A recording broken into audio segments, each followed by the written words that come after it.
iya saya ingat Eria kan? Iya betul Ibu, saya Eria, mahasiswa dari STIKES IMC Bintaro yang minggu lalu datang ke rumah Ibu. Apakah benar ini dengan keluarga Ibu Y yang berusia 40 tahun? Iya betul. Betul ya Bu ya, sesuai perjanjian saya di minggu lalu, minggu ini saya akan menanyakan beberapa pertanyaan terkait dengan kondisi perkembangan kesehatan keluarga Ibu. Kurang lebih waktunya 5-10 menit. Bagaimana? Apakah Ibu bersedia? Iya saya bersedia. Bersedia ya Bu ya. Untuk tempatnya mau di sini saja atau bagaimana Bu? Di sini saja. Di sini saja ya Bu. Baik. Nanti jika saat saya bertanya ada yang kurang jelas atau Ibu kurang pahami, Ibu bisa tanyakan kepada saya. Nanti Ibu juga bisa menjawab sesuai dengan kondisi keluarga Ibu ya Bu. Bagaimana Bu? Apakah Ibu sudah bersedia sekarang? Iya bersedia.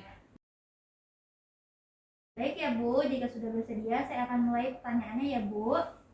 Baik Ibu, kemarin Ibu sudah menceritakan kepada saya bahwa Ibu tinggal berdua dengan anak perempuan Ibu, yaitu anak E ya Bu? Iya betul. Kalau boleh saya tahu anak E usianya berapa Bu? Anak sekarang usianya 21 tahun. 21 tahun ya Bu ya. Ibu saya sampai mencatat ya Bu ya, agar saya tidak lupa. Usianya tadi 21 tahun ya Bu? Iya.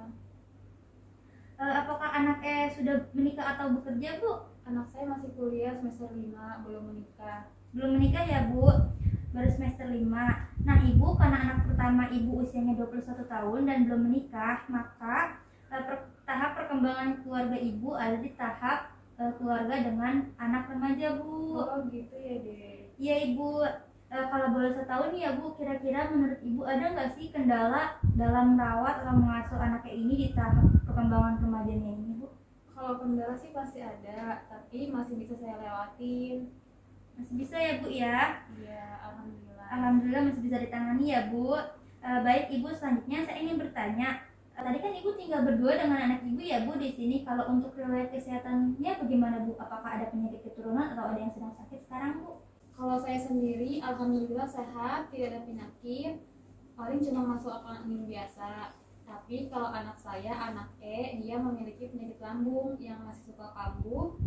Lalu almarhum suami saya meninggal karena komplikasi paru dan ginjal.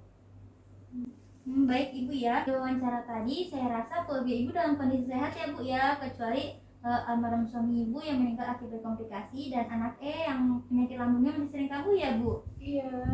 Nah Ibu, kalau dalam medis atau kedokteran biasanya penyakit lambung itu disebut dengan gastritis Bu. Apakah Ibu tahu apa itu gastritis dan apa bahayanya jika gastritis tidak ditangani Bu?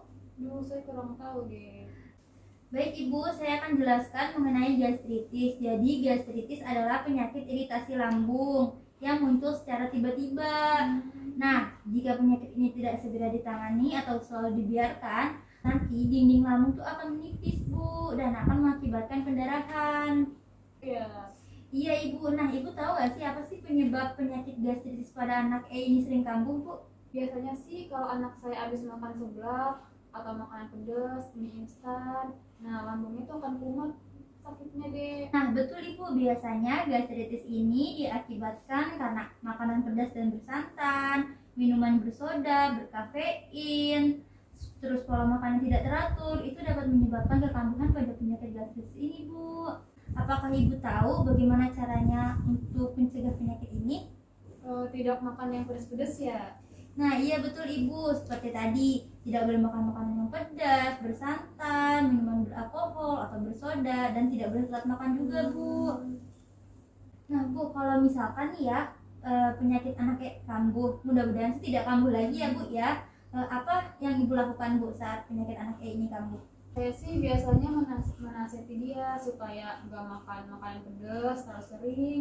Terus kalau misalnya dia lagi kumat, saya biasanya kasih obat warung. Terus saya buat guli-guli panas untuk perutnya. Kalau tidak kunjung sembuh, saya akan membawanya ke puskesmas atau fasilitas kesehatan terdekat. Gitu ya Bu ya. Berarti saat anggota keluarga Ibu sakit, terutama anak Ibu pertama memberikan obat warung dulu, setelah itu dikompres guli-guli panas, dan jika tidak kunjung sembuh, Ibu membawanya ke dokter atau puskesmas ya Bu? Iya. Bagus Ibu, tindakan yang Ibu lakukan itu sudah cukup bagus ya Bu. Nanti saya akan mengajarkan teknik tarik nafas dalam untuk mengurangi rasa sakit saat anaknya ini penyakit kambuh, dan juga saya akan mengajarkan Ibu bagaimana caranya mengatur pola makan yang baik untuk anak Iya baik deh. Nah saya ingin bertanya lagi nih, bagaimana kira-kira ibu memodifikasi lingkungan saat anaknya ini sakit? Misalnya ibu menyiapkan tempat tidur untuk anak agar istirahat lebih tenang atau bagaimana Bu? Saya biasanya menyuruh anak saya untuk istirahat, untuk tidur. Lalu saya akan menyiapkan obat, makanan, atau minuman di samping tempat tidurnya agar ia lebih mudah untuk mengambilnya. Baik Ibu. Tadi Ibu mengatakan jika anak sakit dan penyakitnya tidak kunjung sembuh, Ibu membawanya ke fasilitas kesehatan atau ke dokter dan puskesmas ya Bu? Iya. Apakah Ibu dan keluarga mempunyai BPJS atau jaminan kesehatan lainnya Bu? Alhamdulillah saya punya dengan anak saya. Punya BPJS ya Bu? Iya punya. Punya BPJS ya Bu. Sekarang saya akan mengajarkan Ibu bagaimana caranya teknik tarik nafas dalam untuk mengurangi rasa sakit penyakit saat anak ini penyakitnya kambuh ya Bu. Iya. Nanti Ibu bisa mengajarkan teknik tarik nafas dalam ini ke anak saat penyakitnya kambuh ya Bu. Iya. Nah caranya Ibu letakkan tangan di area ulu hati di sini. Setelah itu tarik nafas perlahan melalui hidung sampai rongga dada naik ke atas. Setelah itu melalui mulut secara perlahan. Nah teknik ini bisa dilakukan 3-4 kali Bu. Bagaimana? Apakah Ibu mengerti? Mengerti. Baik, jika Ibu mengerti bisa diulangi Bu dari apa yang saya ajarkan tadi. Bisa. Coba. Nah, Tangan sini ya. lalu tarik nafas melalui hidung Bu secara perlahan. Lalu keluarkan secara perlahan melalui mulut. Nah bisa ya Bu ya, alhamdulillah. Nah, sekarang saya akan mengajarkan Ibu bagaimana caranya mengatur waktu makan anak ini agar pola makan anak ini membaik Ibu. Apakah Ibu bersedia?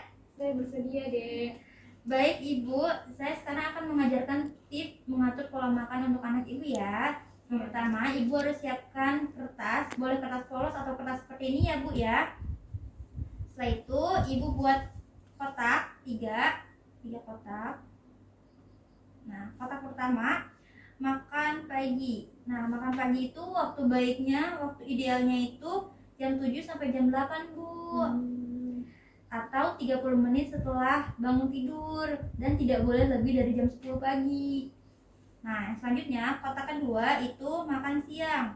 Waktu ideal makan siang itu jam 12 sampai jam 2 siang Bu. Jaraknya makan pagi sama makan siang itu 4 jam Bu. Selanjutnya yang terakhir ada makan malam. Makan malam itu waktu idealnya jam 6 sampai jam 9 malam. Jarak ideal makan malam itu 3 jam sebelum tidur. Apakah Ibu sudah mengerti? Iya saya mengerti. Apakah ada yang ditanyakan dulu Bu? Tidak ada. Tidak ada ya Bu. Nah nanti kertas ini Ibu bisa tempelkan di tempat-tempat yang sering dilihat seperti pintu kulkas atau lemari seperti itu ya Bu ya. Iya. Nah Ibu benar sudah tidak ada yang ditanyakan lagi Bu? Insya Allah nggak ada. Saya mengerti. Ya sudah tidak ada.